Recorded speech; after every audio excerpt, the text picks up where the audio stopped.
हुकूमत और पीआईए के मामला की हुकूमत ने पीआईए की निष्कारी का फैसला तो कर लिया, लेकिन ये मालूम नहीं कि निष्कारी आखिर कब होगी, क्योंकि गुज़िश्ता दिनों हुकूमत की जानिब से पीआईए की निष्कारी के लिए बोली लगाई गई और निष्कारी कमीशन ने इब्तिदाई तौर पर 6 बोली दहिंदगान को अहल करार दिया था, जिसमें से सिर्फ एक बोली देने के लिए पहुंचा और वो भी हैरान कुन बोली थी। और पता नहीं वो सीरियस थे या मजाक थे। वो कहते हैं कि 10 अरब की बोली लगाई गई है और उसमें से भी सुनने में ये है कि वो कह रहे थे कि कुछ पैसे कैश में ले लें, बाकी के प्लॉट ले लें। हाँ, और 85 अरब की जहाँ पर बोली लगाने की उम्मीद की जा रही हो, वहाँ पर 10 अरब की सिर्फ 50 अरब कहाँ 10 अरब।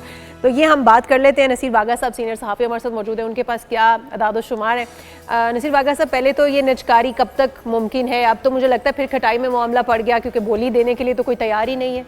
देखें, एक तो निजकारी का अमल और ये जो प्रोसेस आप देखें, पहले कितना टाइम इस पे लगा। तकरीबन 10 माह से पीआईए के किसी जहाज़ को ना तो मेंटेन किया गया है, ना ही इस सिस्टम को आगे चलाया गया है। जूं का तूं 10 महीने से ये रुका हुआ है। ये बहुत बड़ा लॉस है पीआईए। बिल्कुल ठीक है। मुझे इस सिलसिले में जो एज ए जर्नलिस्ट एतराज़ है पीआईए पे और इनके बेचने वालों पे, निजकारी वालों पे, आप ये देखिए कि वो एक कंपनी जिसको इन्होंने ये जिम्मेदारी दी थी कि आपने इन्वेस्टर्स को लेके आना है, उसको $2.25 अरब रुपया पिछली दफा हमने बताया था, $70 लाख से भी ज्यादा रकम थी। और अब ये कंफर्म हो गया कि $2.25 अरब रुपया। आप जरा अमाउंट देखें, सिर्फ बिड्स कराने के लिए। उनका काम क्या है? लोगों को अट्रैक्ट करना पीआईए की जानब। इसका मतलब एक तो वो नाकाम हो गया बुरी तरह, वो $2.25 अरब रुपया जाया हो गया। अब नए सिरे से उनको पैसे मिलेंगे, दोबारा से बेटिंग के लिए पैसे दिए जाएं। यकीनन वो अब ये तो क्राइम हो रहा है। ये तो फिर यानी कि आप दोनों हाथों से लूट रहे हैं। ये अब एक और मामला भी आ रहा है, हमारे नाज़रीन को पता ही है इस बारे में कि मियां मोहम्मद नवाज शरीफ साहब भी बात कर चुके हैं कि क्या पंजाब भी इंटरेस्टेड है। अब्दुल अलीम खान साहब, उन्होंने भी सवाल से गुफ्तगू की है कि क्या वाकई में पंजाब खरीदने का इरादा रखता है या अपनी कोई एयरलाइन लेकर आ रहे हैं। अलीम खान की गुफ्तगू सुनिए, फिर इस पर मजीद बात करते हैं। तो अब्दुल अलीम खान साहब की गुफ्तगू आपने सुनी है। वाघा साहब, ये एक नया शोशा छोड़ा जा रहा है कि पंजाब लेगा, विफाक में भी इन्हीं की हुकूमत है, अगर वो इतने अहल हैं तो फिर पंजाब खरीद के कौन सा तीर मार लेगा? ये क्या है? और सूबे से अपने काम तो पूरे हो नहीं रहे, सेहत के, तालीम के, सफाई के, वो एयरलाइन भी चलाने के लिए तैयार है। मैं तो ये खबर सुन के हैरान हो गया हूँ। और मियां नवाज शरीफ का क्लिप भी हम लोगों ने सुना कि आपका सका भाई वजीर आजम पाकिस्तान है, यानी वो तो नहीं चला पा रहे, बेटी चला लेगी। बेटी चला लेगी। और आप देखें, नाम उसका पंजाब के साथ आप जोड़ रहे हैं, बहुत ही माजरत के साथ। कितना बड़ा सूबाई तासुब फैलेगा और बाकी चारों सूबों कहेंगे कि जो नेशनल एयरलाइन थी वो अब पंजाब के नाम दुनिया में कोई मिसाल, लेकिन मरियम औरंगजेब तो मान भी नहीं रही हो, तो दुनिया में ऐसी कोई मिसाल नहीं है। सुबह चला रहा हो। हाँ, ये जो कुछ कर रहे हैं ना, सॉरी आपकी मैंने बात करी कि दुनिया में कोई ऐसी मिसाल नहीं है इस तरह का जो ये काम करें। अच्छा, एयर पंजाब या पंजाब एयर के नाम से जी हम नए जहाज खरीदेंगे, भाई पहले ही सुबह ऑलरेडी एक इंटरनेशनल एयरलाइन है, इतनी बनी हुई है आपके पास। आपका सका चचा और नवाज शरीफ साहब के बरादर हकीकी वजीर आजम पाकिस्तान है, यानी इसका मतलब है उन्होंने तो नाकामी कबूल कर ली कि जी हमसे पीआईए नहीं चलती, पंजाब चला ले। ये तो बड़ी ही हैरान। तो फिर मरियम साहिबा के पास ऐसी कौन सी गीदड़ सिंगी होगी कि वो इसको कामयाब कर पाएंगे? क्योंकि नवाज शरीफ साहब तो कह रहे हैं कि मरियम साहिबा ने उन्हें खरीदने का मशवरा दिया है, लेकिन मरियम औरंगजेब जो है वो इसकी तरदीद करती हुई नजर आई है। वो कह रही है कि पंजाब ऐसा कोई फैसला नहीं उन्होंने किया, ना ही मुझे तो ये कहीं हर जहाज के ऊपर मरियम नवाज लगी हुई हो और उसका नाम एयर पंजाब रख के पूरी दुनिया में जहाज ऑपरेट करना शुरू कर देंगे। वाघा साहब, कितने असासे हैं इस वक्त पीआईए के? क्योंकि ये जो इतनी कम बोलियां लग रही हैं, बड़ा अच्छा अल कबीर ग्रुप भी आ गया है। हाँ, बड़ा अच्छा सवाल है आपका। लोगों को ना हम एक बात क्लैरिटी से बताएं, बिल्कुल टू द पॉइंट, कि असल में हो क्या रहा है। देखिए, पीआईए की जो टोटल लायबिलिटीज है ना, वो 825 अरब रुपए है। जो खसारा है नहीं, जो इनके ऊपर लाइबिलिटीज है, सारा नहीं, जो इनकी जिम्मेदारियां हैं, जो इन्होंने वाजिबुल अदा है। मुख्तलिफ दुनिया के ममालिक के जो सिविल एविएशन अथॉरिटीज़ हैं उनके हैं, बोइंग के पैसे हैं, मेंटेनेंस के पैसे हैं, कई जगह से इन्होंने कर्जे लिए हुए हैं। तो 825 अरब, आप जरा रकम देखें कितनी बड़ी देने कि वो तो इन्होंने लाइबिलिटीज है। अच्छा, हुआ क्या? ये जो होल्डिंग कंपनी पीआईए की बनी है ना, इसको जुनैद साहब इन्होंने इसमें से 650 बिलियन रुपए होल्डिंग कंपनी में डाल दिए। उन्होंने कहा जी हम जाने हमारा काम जाने, ताकि पीआईए इनका ख्याल था कि पीछे लायबिलिटीज कम रह जाएंगी और पीआईए आसानी से बिक जाएगा। इसके बावजूद 161 अरब रुपए हम लोग कहते हैं ना उन्होंने कीमत कम लगाई है। उन्होंने कीमत कम क्यों लगाई है? एक तो 161 अरब रुपए अभी तक फिर भी लायबिलिटीज रहेंगी, और वो जो हम कह रहे हैं ना न्यूयॉर्क वाले होटल मिल जाएंगे, बिल्कुल नहीं।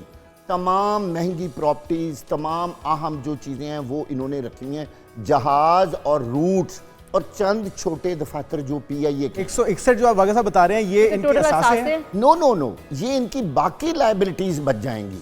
असासे कितने इन्होंने देखिए ये तो 650 तो उस कंपनी ने ले ली, ठीक है, मतलब उन्होंने अपने जिम्मे ले ली हैं। अच्छा, कि हम देंगे, होल्डिंग बना दी, ठीक है, उसके अंदर सारी चीजें ट्रांसफर कर दी कि जी हम अदा कर देंगे, ताकि जो टोटल लायबिलिटीज हैं वो कम हो जाएं और पीआईए बेहतर कीमत पे बिक सके, परफॉर्म कर पाए, ठीक है, परफॉर्म करे। लेकिन अब जो बिडर्स हैं, जो खरीदने वाले हैं, जब वो आए तो उन्होंने कागजात देखे, ये फिर अर्नेस्ट एंड यंग जिसने 2.25 अरब रुपया लिया है, ये फिर उनकी नाअहली और कमजोरियां हैं। मैं ये समझता हूँ वो नॉन सीरियस एक कंपनी है।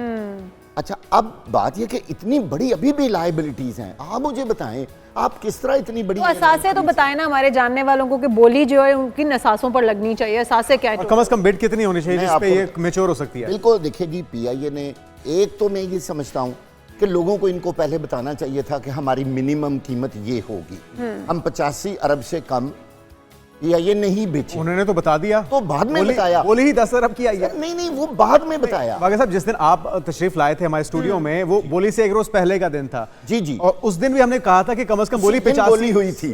इस दिन मैं आया था, लेकिन वो खबर तो आ चुकी थी बोली से पहले जी जी, 85 अरब और 85 अरब 3 करोड़ समथिंग उतनी बोली आ सकती है। लेकिन पहली बोली, लेकिन ये 10 अरब की बोली तो मजाक ही था बोली के साथ। 10 अरब की बोली उन्होंने इसलिए लगाई है, एक तो आप लोग ज़हन में रखें कि पीआईए का जो फ्लीट है ना इस वक्त, हर जहाज की एवरेज उम्र 17 साल है, यानी 17 इयर्स एवरेज जहाज जो हैं वो पुराने हैं। मैंने आपको पिछली दफा बताया था कि कितने जो 777 है वो खराब खड़े हैं, आधा फ्लीट तो आपका ग्राउंड हो चुका है, आधा फ्लीट ऑपरेटिव है, उसकी भी इतनी बुरी हालत है कि जो जहाज खड़े हैं ना, अब आप ये गौर से मेरी बात सुने। कितने एक बोइंग की प्राइस क्या है वैसे? हाँ, वेरी गुड क्वेश्चन। देखिए, ये 6 से 7 अरब रुपया जो एक बोइंग की कीमत है। और इस वक्त कितने बोइंग ऑपरेशनल है हमारे पास? हमारे पास जो इस वक्त ऑपरेशनल बोइंग हैं सर, वो मैं आपको बताता हूँ। हमारे पास 777 जो है, एक इसमें अहम बात मैं बताता हूँ कि 358 इकोनॉमी की इसमें सीटें होती हैं। ये ER है, एक्स्ट्रा रेंज इसको कहते हैं, और एक्सटेंडेड रेंज ये जो हमारे पास इस वक्त हैं 5 है। और ये टोटल हमारे पास जो हैं वो तकरीबन 10 जहाज हैं। 5 ऑपरेशनल है जी, 5। अच्छा, ये जो कहा जाता है कि जी यूरोप की जो एक साइड है वो 100 अरब से ज्यादा उसकी वर्थ है जी, उसके अंदर पोटेंशियल मौजूद है, तो जो है ना चलाएंगे, सारी बात है, फ्लाइट्स तो जा रही हैं, ऑपरेशनल हैं, अभी भी पीआईए की फ्लाइट्स तो जा रही हैं, तो क्लोज है। अच्छा, लेकिन बात तो चल रही है कि दोबारा से ये रीओपनिंग हो रही है। अगर रीओपनिंग होगी, अगर एयरलाइन का वो स्टैंडर्ड होगा, मैंने आपको सर पिछली दफा बताया था कि हमारे पास कुल 12 जहाज हैं 777, जिनमें से सिर्फ 6 काम कर रहे हैं, और एक में 325 मुसाफिर बैठते हैं और 35 मुसाफिर बिजनेस क्लास के हैं। टोटल रूट्स इस वक्त कितने ऑपरेशनल हैं हमारे पास? हमारे पास 98 रूट्स हैं। फिर भी पीआईए ऑपरेट तो हो रही है ना, फिर खसारे में कैसे जा सकती? कोई एक भी जहाज अगर जा रहा है, हाँ, तो वो जाहिर है मुसाफिर लेकर जा रहा है, कभी खसारे में नहीं होता। हाँ, गुड क्वेश्चन। जहाज खसारे में नहीं है, खसारा किसकी वजह से? वो जो लायबिलिटीज हैं, वो जो आपको हर साल सूद की मद में अरबों रुपया रीपे करना पड़ता है, उसने पीआईए को तबाह कर दिया। पीआईए को अगर पीआईए पे सारे कर्जे हटा दें तो पीआईए तो आज भी प्रॉफिट में चल रही है, जहाज कैसे नुकसान में चल सकता है?